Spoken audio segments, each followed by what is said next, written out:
Alright, let's make work platform for the B40. I got it loaded in the laser. That is some scrap acrylic. I got it at a scrap place. And let's see what happens when we press the button.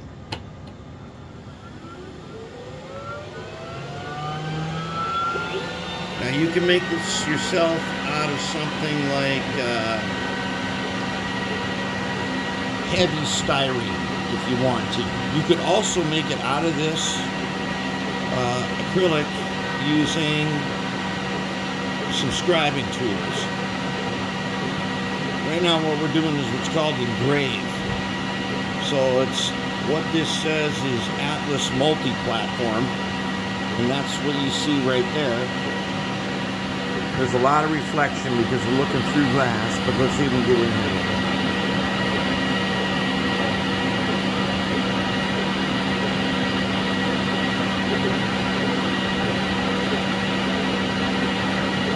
Okay, it's going to make the letters Atlas now.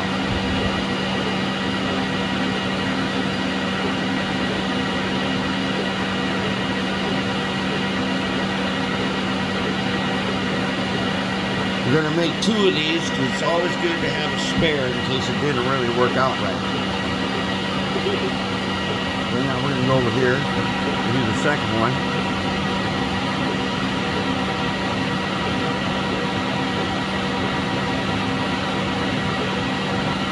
If you're doing a laser cutter, one thing to know is that all the settings and everything that I'm using, I had to test materials and find these settings myself.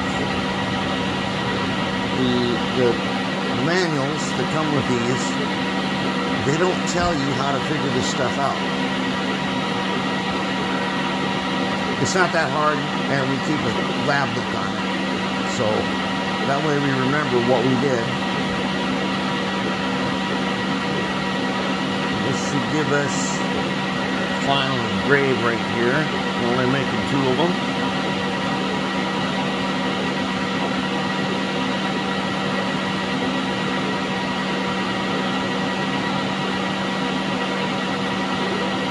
Okay. Here comes the magic.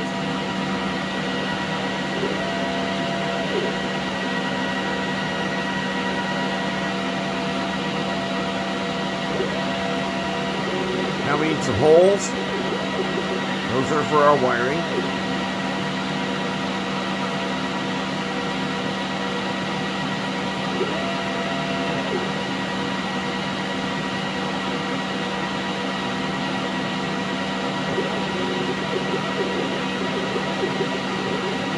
And that should do it.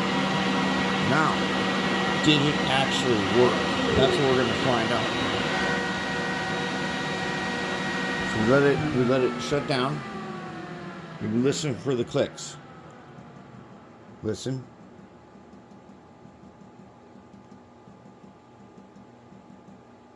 There we go. Clicks done. Open. This is vented to the outside, which is very important because this stuff stinks. It's horrible. It smells terrible. And this honeycomb grid under here is called the crumb tray. So where I did the holes right here, these little inserts drop down in the crumb tray. Except for this, just this one. Whoops, and he came out. Okay, so now this is what we got. This is going to be our work platform. Pretty sweet, huh? Let's hope it works.